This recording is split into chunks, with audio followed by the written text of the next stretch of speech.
ለዚህ ነው ብፁዕ አቡነ ማርቆስ በረከታቸው ይደርብንና ተፋቀሩ፣ በፍቅር ኑሩ፣ በፍቅር ስላላችሁ ነው፣ በሰላም ስላላችሁ ነው ይሄን የመሰለ ቤተክርስቲያን ሰርታችሁ የጨረሳችሁ፣ ሰላም በውስጣችሁ ስላለ ነው ይሄን የመሰለ ቤተክርስቲያን እንደሰርታችሁ ለማስመረቅ ያበቃችሁ። በሌላ ቦታ ያለው ሁኔታ እናውቃለን። በሌላ ቦታ የተሰራው እየፈረሰ ነው። በሌላ ቦታ የተገነባው እየተቃጠለ ነው። አመርትቢያ እየሆነ ነው። እናንተ ግን በፍቅር ስላላችሁ፣ በፍቅር ስለተመላለሳችሁ፣ በተለይም ያላችሁባት አሶሳ የፍቅር ከተማ ስለሆነች ይሄን የመሰለ ካቴድራል አሰርታችሁ ለማስመረቅ ችላችኋልና በዚህ በፍቅራችሁ፣ በዚህ በሰላማችሁ ኑሩ ብለው መልእክት አስተላልፈዋል።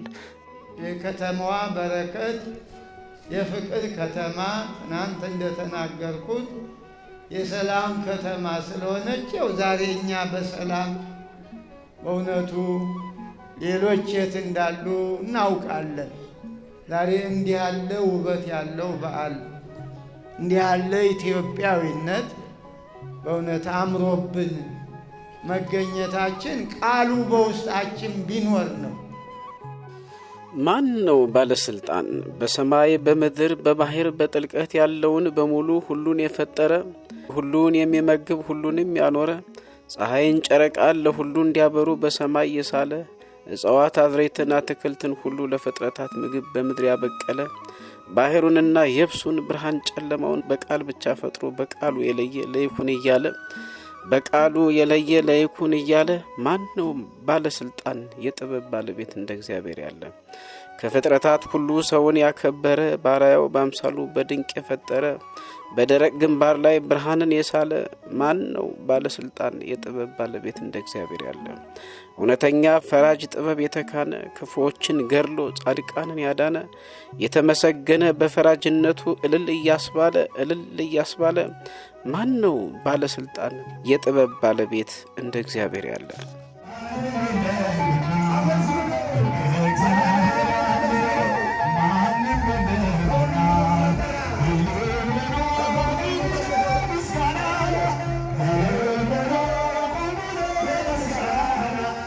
ትንቢተ ኢሳይያስ ምዕራፍ 40 ቁጥር 12 ጀምሮ ያለው ምንባብ እንደ እግዚአብሔር ያለ ማንም እንደሌለ የሁሉ ፈጣሪ እንደሆነ ይናገራል።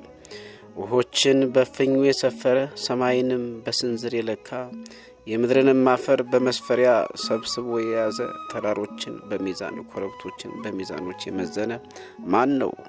የእግዚአብሔርን መንፈስ ያዘዘ ወይስ አማካሪ ሆኖ ያስተማረው ማን ነው? ወይስ ከማን ጋር ተመካከረ? ወይስ ማን መከረው? የፍርድንም መንገድ ማን አስተማረው? ዕውቀትንስ ማን አስተማረው? የማስተዋልንስ መንገድ ማን አሳየው? እነሆ አሕዛብ በገንቦ እንዳለች ጠብታ ናቸው፣ በሚዛንም እንዳለ ትንሽ ትቢያ ተቆጥረዋል። እነሆ ደሴቶችን እንደ ቀላል ነገር ያነሳል። ትንቢተ ኢሳይያስ ምዕራፍ 40 ቁጥር 12 እስከ 16።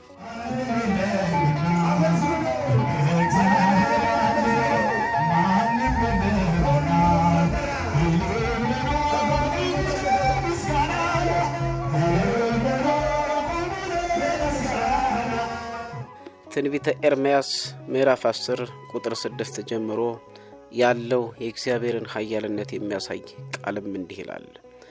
አቤቱ እንዳንተ ያለ የለም፣ አንተ ታላቅ ነህ፣ ስምህም በኃይል ታላቅ ነው። የአሕዛብ ንጉሥ ሆይ በአሕዛብ ጥበበኞች ሁሉ መካከል በመንግሥታቸውም ሁሉ እንዳንተ ያለ ስለሌለ አንተን መፍራት ይገባናልና አንተን የማይፈራ ማን ነው?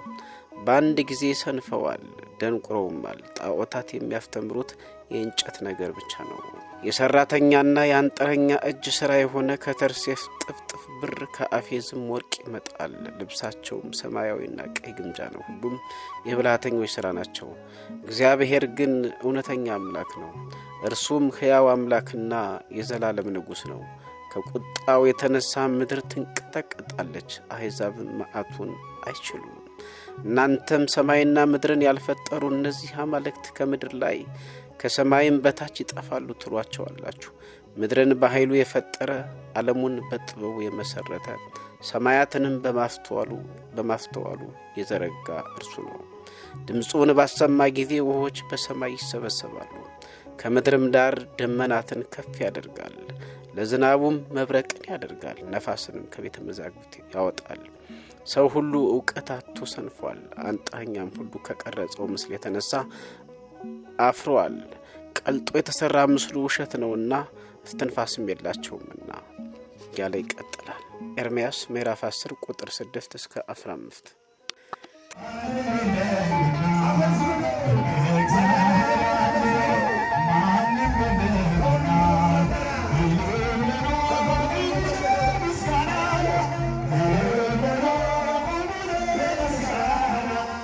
ትንቢተ ኢሳይያስ ምዕራፍ 42 ቁጥር 5 ያለው የእግዚአብሔር ቃል እንደዚህ ይላል። ሰማያትን የፈጠረ የዘረጋቸውም ምድርንና በውስጧ ያለውን ያጸና በእርሷ ላይ ለሚኖሩ ሕዝብ እስትንፋስን ለሚሄዱባትም መንፈስን የሚሰጥ አምላክ እግዚአብሔር እንዲህ ይላል። እኔ እግዚአብሔር በጽድቅ ጠርቼሃለሁ፣ እጅህንም እይዛለሁ፣ እጠብቅህም አለሁ። የዕውሩንም ዓይን ትከፍት ዘንድ የተዘጋውንም ከግዞት ቤት በጨለማም የተቀመጡትን ከወህኒ ቤት ታወጣ ዘንድ ለሕዝብ ቃል ኪዳን ለአሕዛብም ብርሃን አድርጌ እሰጥሃለሁ። እኔ እግዚአብሔር ነኝ፣ ስሜ ይህ ነው። ክብሬን ለሌላ ምስጋናዬንም ለተቀረጹ ምስሎች አልሰጥም። እነሆ የቀድሞ ነገር ተፈጸመ፣ አዲስ ነገርንም እናገራለሁ። አስቀድሞም ሳይበቅል እርሱን አስታውቃችኋለሁ። ወደ ባህር የምትወርዱ በእርሷም ውስጥ ያላችሁ ሁሉ ደሴቶችና በእነርሱም ላይ የምትኖሩ ሆይ ለእግዚአብሔር አዲስ መዝሙር ከምድርም ዳርቻ ምስጋናውን ዘምሩ። ምድረ በዳውና ከተሞች የቄዳርም ሰዎች የሚቀመጡባቸው መንደሮች ድምፃቸውን ያንሱ። በሴላ የሚኖሩ እልል ይበሉ፣ በተራሮችም ራስ ላይ ሆነው ይጩሁ። ለእግዚአብሔር ክብርን ይስጡ፣ ምስጋናውንም በደሴቶች ይናገሩ። እግዚአብሔር እንደ ኃያል ይወጣል፣ እንደ ሰልፈኛም ቅናትን ያስነሳል። ይጮሃል፣ ድምፁንም ያሰማል፣ በጠላቶቹም ላይ ይበረታል። ከድሮ ዘመን ጀምሮ ዝም ብያለሁ፣ ዝም ብዬም ታግሻለሁ። አሁን ምጥ እንደያዛት ሴት እጮኻለሁ፣ አጠፋለሁ፣ በአንድነትም እጨርሳለሁ እያለ ይቀጥላል። ትንቢተ ኢሳይያስ ምዕራፍ 42 ከቁጥር 5 ጀምሮ ያለው የእግዚአብሔር ቃል እንዲህ ነበር።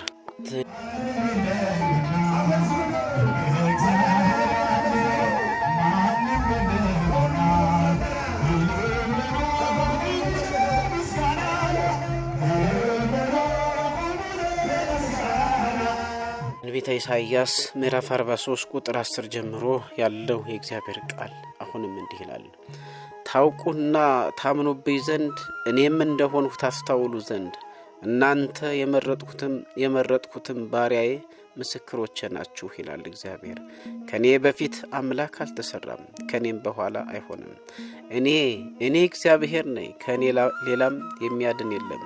ተናግሬአለሁ፣ አድኜማለሁ፣ አሳይቼማለሁ። በእናንተም ዘንድ ባዕድ አምላክ አልነበረም።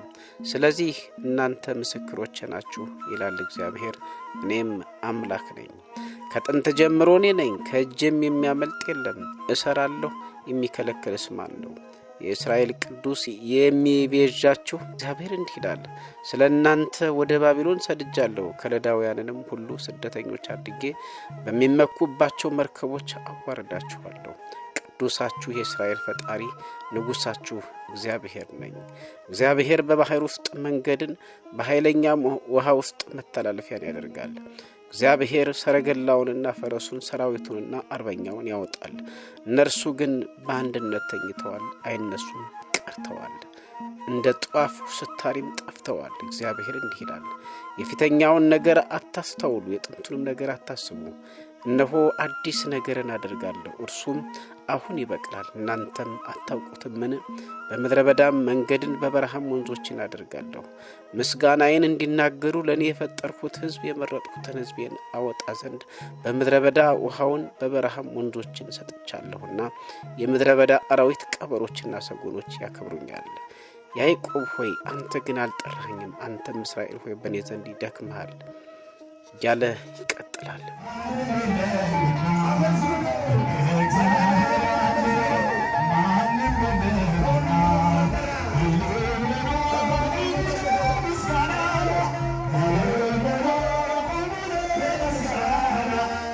ትንቢተ ኢሳይያስ ምዕራፍ 45 ቁጥር 5 እስከ 9 እኔ እግዚአብሔር ነኝ፣ ከኔም ሌላ ማንም የለም፣ ከኔም በቀር አምላክ የለም። በፀሐይ መውጫና በምዕራብ ያሉ ከኔ በቀር ማንም ሌላ እንደሌለ ያውቁ ዘንድ አስታጠቅኩህ። አንተ ግን አላወከኝም። እኔ እግዚአብሔር ነኝ፣ ከኔም ሌላ ማንም የለም። ብርሃንን ሰራሁ፣ ጨለማውንም ፈጠርሁ። ደህንነትን እሰራለሁ፣ ክፋትንም እፈጥራለሁ። እነዚህን ሁሉ ያደረግኩ እግዚአብሔር ነኝ። እናንተ ሰማያት ከላይ አንጠብጥቡ፣ ደመናትም ጽድቅን ያዝንቡ። ምድርም ትከፈት፣ መድኃኒትንም ታብቅል፣ ጽድቅም በአንድነት ይብቃል። እኔ እግዚአብሔር ፈጥሬአለሁ። ከሰሪው ጋር ለሚታገል ወዮለት። በምድር ሸክላዎች መካከል ያለ ሸክላ ነው። ጭቃ ሰሪውን ምን ትሰራለህ?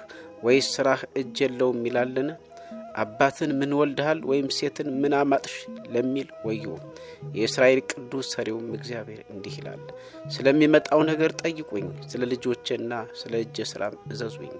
እኔ ምድርን ሰርቻለሁ፣ ሰውንም በእርሷ ላይ ፈጥሬአለሁ። እኔ በእጄ ሰማያትን ዘርግቻለሁ፣ ሰራዊታቸውንም ሁሉ አዝዣለሁ። እኔ በጽድቅ አስነስቸዋለሁ፣ መንገዱንም ሁሉ አቀናለሁ። እርሱ ከተማዬን ይሰራል፣ በዋጋም ወይም በደሞዝ ሳይሆን ምርኮኞችን ያወጣል ይላል የሰራዊት ጌታ እግዚአብሔር። እንደዚህ እያለ ይቀጥላል። ትንቢተ ኢሳይያስ ምዕራፍ 45 ቁጥር 5 እስከ 14 ያለው ቁጥር 5 እስከ 14 ያለው የእግዚአብሔር ቃል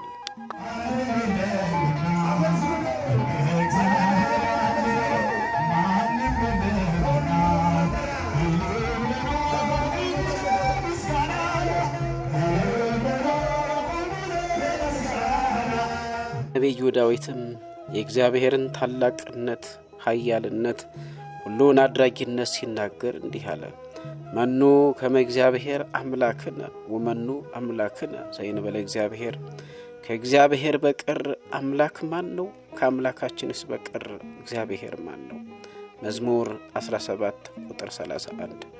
እንደዚሁ እስራኤላውያን እግዚአብሔር አምላክ ለ430 ዘመን ሙሉ በከፋ ምርኮ ከኖሩበት ባህር ከፍሎ ጠላት ገድሎ ካሻገራቸው በኋላ ይህንን ዝማሬ ዘመሩለት። መኑ ይመስለከ እምነ አማልክት እግዚኦ ወመኑ ከማከ ሰቡሕ በውስተ ቅዱሳን። አቤቱ በአማልክት መካከል እንዳንተ ያለ ማን ነው? በምስጋና የተፈራህ ድንቅንም የምታደርግ በቅድስና የከበረ እንዳንተ ያለ ማን ነው እያሉ ዘመሩለት። ዘጸአት 15 1 እስከ ፍጻሜ ተመልከቱ። ነገር ግን ይህችው ብቻ ዘጸአት 15 ቁጥር 11 ላይ ይገኛል ይሄ ቃል።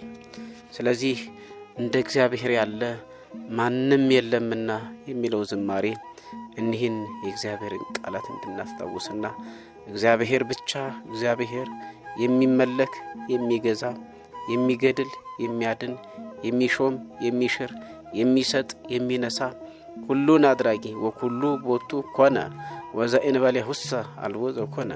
ሁሉ በእርሱ ሆነ፣ ያለ እርሱ ግን አንዳች ምንም የሆነ የለም ብሎ ዮሐንስ እንደተናገረው እግዚአብሔር ሁሉን አድራጊ ነው። እግዚአብሔር ይሾማል፣ እግዚአብሔር ይሽራል፣ እግዚአብሔር ካለመኖር ወደ መኖር አምጥቷል፣ እግዚአብሔር ያኖራል። እግዚአብሔር ከመኖር ወደ አለመኖርም ዓለምን የሚያሳልፍና እንደየሥራችን በጎ ከሰራን መንግሥተ ሰማያትን፣ ክፉ ከሰራን ደግሞ ወደ ገሃነመ እሳት የሚጥል ባለስልጣኑ እርሱ ብቻ ነው። እንደ እግዚአብሔር ያለ ማንም የለም ማለት ይህ ነው።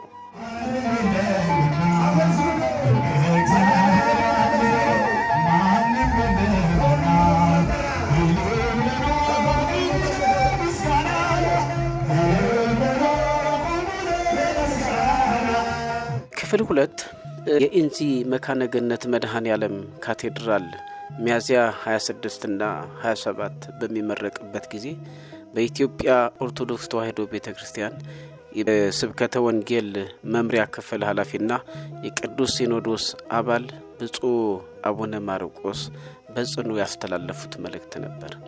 ይሄኛው መልእክትም ምንድነው? ተፋቀሩ ነው። በፍቅር ኑሩ የሚለውን ቃል በማንሳት ነበር የመከሩት። እንደ ፍቅር ያለ ማንም የለም።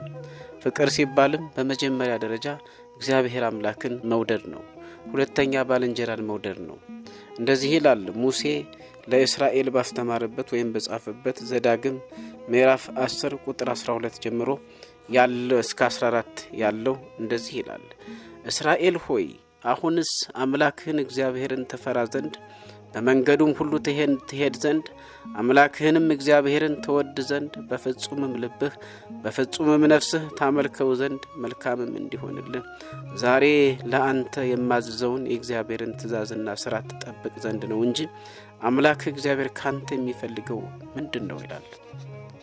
አዎ እግዚአብሔር ከኛ የሚፈልገው እርሱን እንድንፈራ እንደዚሁም በእሱን እንድንወደው እርስ በርሳችንም በፍቅር እንድንመላለስና ሥርዓቱንና ሕጉን እንድንጠብቅ ነው።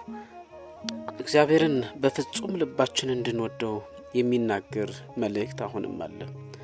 ዘዳግም ምዕራፍ 6 ቁጥር 4 ላይ እንደዚህ ይላል። እስራኤል ሆይ ስማ፣ አምላካችን እግዚአብሔር አንድ እግዚአብሔር ነው። አንተም አምላክህን እግዚአብሔርን በፍጹም ልብህ በፍጹምም ነፍስህ በፍጹምም ኃይልህ ውደድ። እኔም ዛሬ አንተን የማዝዘውን ይህን ቃል በልብህ ያዝ፣ ለልጆችህም አስተምረው። በቤትህም ስትቀመጥ፣ በመንገድም ስትሄድ፣ ስትተኛም ስትነሳም ተጫወተው። በእጅህም ምልክት አድርገህ እሰረው፣ በዓይኖችህም መካከል እንደ ክታብ ይሆንልህ። በቤትህም መቃኖች በደጃፍህም በሮች ላይ ጻፈው። አምላክህ እግዚአብሔር ላንተ ሊሰጥ ይላል። ስለዚህ እግዚአብሔርን ቃል አንደኛ በውስጣችን ልንቀርጸውና ልንነጋገርበት በውስጣችን የልባችን ሰሌዳ ላይ ቀርጸን ልናስቀምጠው ያስፈልጋል። ሁለተኛ በአንደበታችን ልንመሰክረው፣ ሰዎችን ልናስተምርበት፣ ልንገስጽበት ያስፈልጋል። በየቤታችን በየግድግዳው በየመቃኖቹ የእግዚአብሔር ቃል ሊጻፍና አላፊ አግዳሚው ሁሉ እግዚአብሔርን እንዲያምን፣ እንዲቀበል፣ እንዲመሰክር ያስችላልና።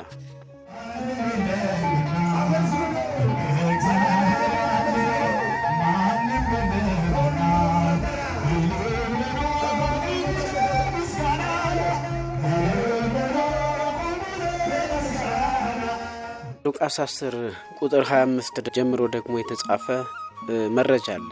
ምዕራፍ 10 ቁጥር 25 ላይ እነሆም አንድ ሕግ አዋቂ ሊፈትነው ተነስቶ መምህር ሆይ የዘላለምን ሕይወት እንድወርስ ምን ላድርግ አለው። እርሱም በሕግ የተጻፈው ምንድነው? እንዴት ታነባለህ አለው። እርሱም መልሶ ጌታ አምላክህን በፍጹም ልብህ በፍጹም ነፍስህም በፍጹም ኃይልህም በፍጹም ሐሳብህም ውደድ፣ ባልንጀራህንም እንደራስህ ውደድ ይላል አለው። ኢየሱስም እውነት መለስክ፣ ይህን አድርግ በሕይወትም ትኖራለህ አለው ይላል። ስለዚህ ዋናው ነገር ምንድነው? እግዚአብሔርን መውደድና እግዚአብሔርንም ባልንጀራንም መውደድ እንደሆነ ያስተምረናል። አፍቅሮ ለእግዚአብሔር አምላክከ በኩሉ ልብከ ወበኩሉ ህሊናከ ወበኩሉ ነፍስከ እስመ እግዚአብሔር አምላክ አሃዱ ውእቱ ዘፈጠረከ ወካለይታሰ እንተ ተመስላ አፍቅር ቢጸከ ከመ ነፍስከ። እግዚአብሔር አምላክህን በፍጹም ልብህ በፍጹም ነፍስህ በፍጹም ኃይልህ ውደደው። ሁለተኛዋና የምትመስላትም ባልንጀራህን እንደራስህ ውደድ የሚል ትእዛዝ ነው ማለት ነው። ስለዚህ እግዚአብሔርን ወዳለሁ እያለ ባልንጀራውን የሚጠላ ከሆነ ይሄ ደግሞ ሐሰተኛ አምላኪ ይባላል። ቅዱስ ዮሐንስ እንደተናገረው በመድር ላይ የሚያየውን ወንድሙን ወይም እህቱን ቤተሰብ ማንንም ሳይወድና ሳያከብር እግዚአብሔርን አመልካለሁ የሚል ቢኖር የሱ አምልኮት ሐሰተኛ አምልኮ ወይም የውሸት አምልኮ ነው ይለናል። ስለዚህ በፍቅር መካከል ስንሄድ አንደኛ እግዚአብሔርን በቁጥር 1 እንወዳለን፣ ሁለተኛ ደግሞ ባልንጀራችንን ወይም ሰው የሆነውን ሁሉ እንወዳለን። እንዲያውም እንደዚህ ነው የሚል አንደኛ ዮሐንስ 4:8 ላይ ፍቅር የሌለው እግዚአብሔርን አያውቅም እግዚአብሔር ፍቅር ነውና ነው የሚል። ፍቅር የሌለው እግዚአብሔርን አያውቅም እግዚአብሔር ፍቅር ነውና። ስለዚህ ፍቅር ከሌለን ከባልንጀሮቻችን ፍቅር ከሌለን ከቤተሰብ ፍቅር ከሌለን ከሥራ ባልደረቦቻችን ፍቅር ከሌለን እንዲያው በወጣን በገባንበት ፍቅር ከሌለን እግዚአብሔርን ምን አንለውም አናውቀው ነው። ምክንያቱም እግዚአብሔር ፍቅር ስለሆነ የሚል ነው። ስለ ፍቅር ሐዋርያው ቅዱስ ጳውሎስ በአንደኛ ቆሮንቶስ መልእክቱ ምዕራፍ 13 ላይ የተናገረዋል። እመኒ አይመርኩ ነገረ ሁሉ ሰብ ወነገረ ሁሉ መላእክት ተፋቀሩ አልብየ ከንቶ ኮንኩ ከመድምጸ ብርት ዘይነቁ ወይማአኮ ከመከበሩ ዘይዘበጥ። በሰው ሁሉ ቋንቋ ብናገር ከዚህም አልፌ በሰማያት ባሉት መላእክት በነገደ መላእክት ቋንቋ ብናገር ፍቅር ከሌለኝ ከንቱ ነኝ፣ እንደሚመታ ከበሩ እንደሚንሿሿ ጸናጽል ሁኛለሁ ይላል። ስለዚህ ፍቅር የሌለው ምንም የለውም። ፍቅር የሌለው ወንድም እግዚአብሔር የለውም። ፍቅር የሌለው ሃይማኖት የለውም። ፍቅር የሌለው ምንም የለውም። ሐዋርያው ቅዱስ ጳውሎስ ሲያጠቃልል በዚህ በአንደኛ ቆሮንቶስ ምዕራፍ 13 መጨረሻ ቁጥር 13 ወይም ፍጻሜ ቁጥር ላይ ሃይማኖት ወተክልት ወተፋቅሮ እሉ እሙንቱ ይነብሩ ወእሙንቱ የአቢ ተፋቅሮ፣ እምነት ተስፋና ፍቅር እነዚህ ሶስቱ ለዘላለም ጸንተው ይኖራሉ፣ ከነዚህም ፍቅር ይበልጣል አለ። ስለዚህ ፍቅር ትልቁ የአምልኮታችን ማሰሪያ ነው። ፍቅር ትልቁ የአምልኮታችን ትልቁ ሐውልት ነው። እናም ፍቅር ከሌለን እግዚአብሔርን ማወቅ አንችልምና ለዚህ ነው ብፁዕ አቡነ ማርቆስ በረከታቸው ይደርብንና ተፋቀሩ፣ በፍቅር ኑሩ፣ በፍቅር ስላላችሁ ነው፣ በሰላም ስላላችሁ ነው ይህን የመሰለ ቤተ ክርስቲያን ሰርታችሁ የጨረሳችሁ፣ ሰላም በውስጣችሁ ስላለ ነው ይህን የመሰለ ቤተ ክርስቲያን እንደሰርታችሁ ለማስመረቅ ያበቃችሁ። በሌላ ቦታ ያለውን ሁኔታ እናውቃለን። በሌላ ቦታ የተሰራው እየፈረሰ ነው። በሌላ ቦታ የተገነባው እየተቃጠለ ነው። አመርትቢያ እየሆነ ነው። እናንተ ግን በፍቅር ስላላችሁ፣ በፍቅር ስለተመላለሳችሁ፣ በተለይም ያላችሁባት አሶሳ የፍቅር ከተማ ስለሆነች ይህን የመሰለ ካቴድራል አሰርታችሁ ለማስመረቅ ችላችኋልና በዚህ በፍቅራችሁ በዚህ በሰላማችሁ ኑሩ ብለው መልእክት አስተላልፈዋል። የብፁዕ አባታችን መልእክት በሁላችንም ላይ ይደርብን። እንግዲህ የእሳቸውን መልእክት ተከታትለን ትምህርታችንን እናጠናቅቃለን።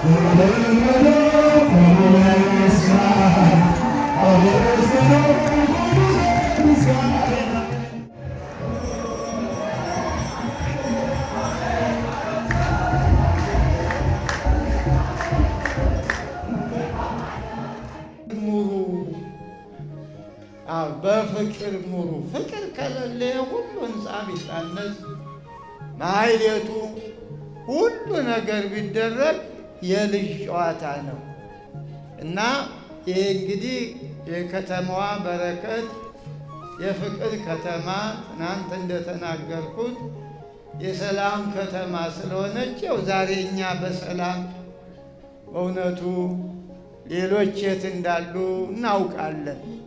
ዛሬ እንዲህ ያለ ውበት ያለው በዓል እንዲህ ያለ ኢትዮጵያዊነት በእውነት አምሮብን መገኘታችን ቃሉ በውስጣችን ቢኖር ነው። ከዚህ በኋላ ኩሉ ዘሐሰስክሙ ይከውን ለክሙ፣ የፈለጋችሁት ሁሉ ይሆንላችኋል አለ። አዎ ሆኗል እኮ ሌላ ምን እንፈልጋለን? ቤተ ክርስቲያን እንድትኖርልን። ቤተ ክርስቲያን ካለች ሀገራችን ሰላም ነው። ኢትዮጵያ ሰላም ትሆናለች። ጸሎት ይቀረናል። አሁንም ለኢትዮጵያዊነታችን ለሀገራችን ኢትዮጵያ ሁሉም በየራሱ በሚያምነው አገር ከሌለ መኖር የለም። ይሄ ነው ሊገባን የሚገባ። ሃይማኖት የሚባል ነገርም የለም። መቼስ በሰማይ ህንፃ እንሰራም። ያ ኋላ ዓለሙ ካለፈ በኋላ ያለ ህንፃ ነው የሰማዩ እንጂ በምድር ነው። ቤተ ክርስቲያን የእግዚአብሔር መንግስት፣ የእግዚአብሔር መንግስት፣ የእግዚአብሔር አዋጅ፣ የእግዚአብሔር ንግስና የሚነገርባት ናት። ምድራዊ ነገር አይደለም። እሱም ራሱ መጥቶ መንግስት የሰ የሆነ እምትንቷ ዓለም ነው ያለ። እንደው አትድከሙ፣ አይዟችሁ፣ ምድራዊ አይደለም። ምድራዊማ ቢሆን በእናንተ እጅ አልንገላታም ነበር።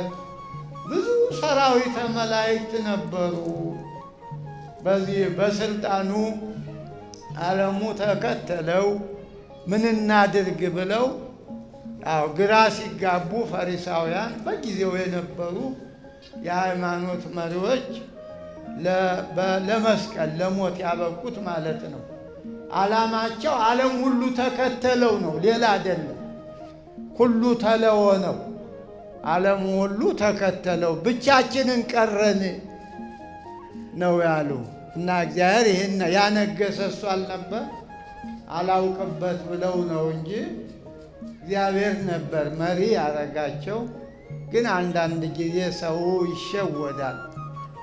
በራሱ መንግስት የሆነ ይመስል ያው እያወቀው ነገ እንደማይኖር ይታወቃል እኮ። ካሳለፈው ጊዜ ከዚያ መማር ነው ሰው ያቃተው።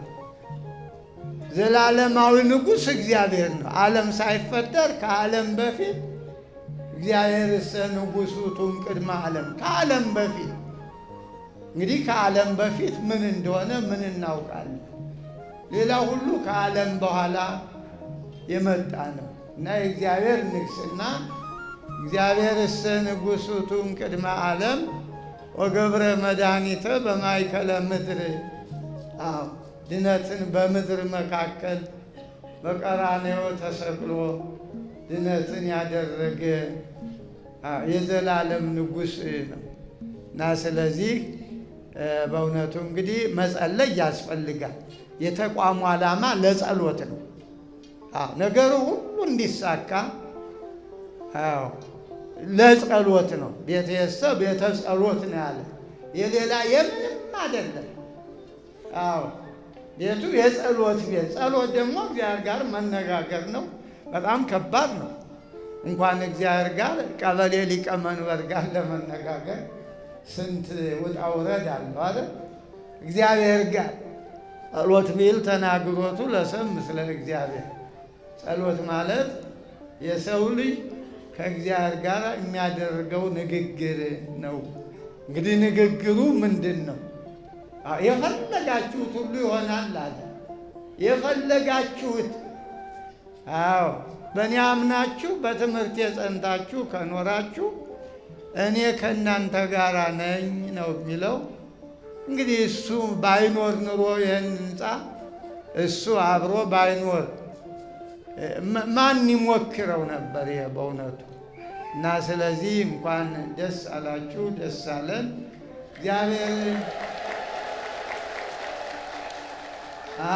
እግዚአብሔር እንግዲህ በስርዓቱ በእውነቱ ስታስቀድሱ ፈርታችሁ እንቀጥቅጣችሁ ሌላ ምንም ሳታስቡ በቅዳሴ ጊዜ አንዳንድ አለ ከትምህርት እጥረት እንደ ልማድም እያደረግነው በቅዳሴ ጊዜ ምናወራለ። ደግሞ የጣለብን መከራ የስልኩ ከውጭ አልፎ ቤተ መቅደስ ድረስ ገብቷል። በእውነቱ እንዳይህን አቡነ ሩፋኤል ተጣጥረው እንደው ወደ መቅደስ ስልክ ይዞ እንዳይገባ ካህን ዘዴ ቢፈጥሩ። እንደዚያ ካልሆነ በጣም እያለቀሱ የሚቀደስበት ቤተ መቅደስ እየሳቁ መቀደስ ማታምጣ ማለት ነው። ስለዚህም ነው ማቱ በእውነቱ እና ቤተ መቅደስ የልቅሶ የሐዘን የተዘክሮተ እግዚአብሔር እንደዚያ ነው የሚሆነው። የእግዚአብሔርን ለእኛ ሲል የተቀበለውን መከራ ሞቱን ነው የምናወራ ውስጥ ንዜኑ ሞተከ ነው። ሞትህን እንናገራለን፣ መነሳትህን፣ እርገትህን፣ ዳግም መምጣትህን ነው። እንግዲህ ሞት እያወጁ ስልክ መጎርጎር በጣም አደጋ ነው በእውነቱ እና ወጣቶቹ ቤተ ክርስቲያን ስትገቡ ግድ የለም ስልኩ ውስጥ እኮ ምን ችግር ነው? ሌላ የምስራች የለም። እንደው እናንተም እረፉ፣ ስልኩም ይረፍ። እንደው ኦፍ አድርጋችሁ ከቅዳሴ በኋላ ከቅጽሉ ስትወጡ እንደ የተደረገውን ንገረን በሉት። ስልኩን ይነግራችኋል። እዚህ ውስጥ ግን ይቅርባችሁ፣ እንደው አደራችሁ። በተለይ ካህናቱ ያየሁትን ነው። እንዲያው ገሌ አይባልም። መቅደስ ውስጥ ስልክ አታውሉ። ሰይጣን ጋር ማውራት ማለት ነው። እግዚአብሔር ቤተ መቅደስ ውስጥ ገብቶ ስልክ ማየት ልክ ከሰይጣን ጋር ክርስቶስን ካሰቀለው ከዲያብሎስ ጋር ነው። እና ካህናቱ በርቱ። እንግዲህ ምዕመናኑ ምንም ያደረጉት የለም ከዚህ የበለጠ ይህንን ሰርተው ሰጥቷቸዋል። አገልግሉ፣ ጸልዩላቸው። አዎ ለምዕመናኑ ኑሯቸው ሰላም እንዲሆን ልጆቻቸው እንዲባረኩ የምትሰጡት ለበረከት የምትሰጡት ለአገልግሎት ነው እንጂ ሌላ በገንዘብ ቤተ ክርስቲያኑ እንዲጠነክር ያ ከሆነ ፈርሷል ማለት ነው። ቤተ ክርስቲያኑ በጸሎት ሲጠነክር ነው እንጂ ገንዘብ ለካህናት ያስፈልጋል ኑሯቸው እንዲሻሻል። ልጆች አሏቸው እንደናንተ ልጅ እንዲያሳድጉ፣ እንዲያ ሲሆኑ ደግሞ ደስ ብሏቸው ያገለግላሉ። መቼስ ጭድ የቀረበለት በሬ በደንብ ይስባል አይደል እንዴ? አዎ በደንብ ጭድ ከበላ ያርሳል በደንብ። ጭድ ካልበላ እንደው በእውነቱ ያው የምታውቁት ነው፣ አንድ ትልምም አያርስም። እና ካህናቱ ጭድ ያስፈልጋቸዋል። ይደለዋሱ ለዘይት ቀነይ ይላል። የሚያበራየውን በሬ አታፍኑት ይላል። ስለ በሬው አይደለም። አዎ ካህኑ የአገልግሎት ዋጋ ያስፈልገዋል። ሰው ነው፣ ይበላል፣ ይጠጣል። በሬ ሲበራይ በሀገራችን በድሮ በልጅነት በእውነቱ ደህና ቀላሹን በሬ አይታፈንም፣ የሚቀልሰው ማለት ነው። እና ቀላሹን ካህን ጦም ማደር የለበትም፣ አለበለዚያ አውድማው ይበላሻል፣ እህሉም ይበላሻል።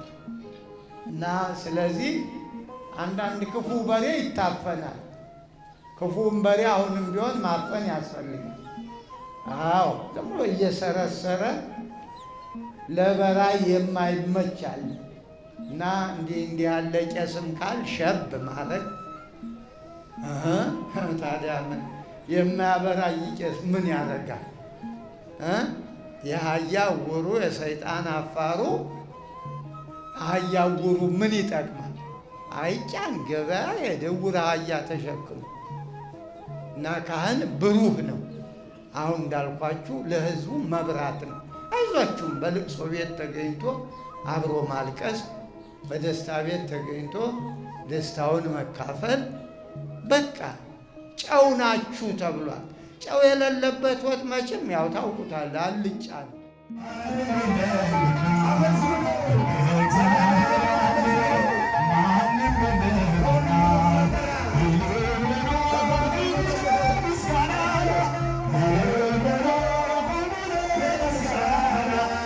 ስለተከታተላችሁን እናመሰግናለን።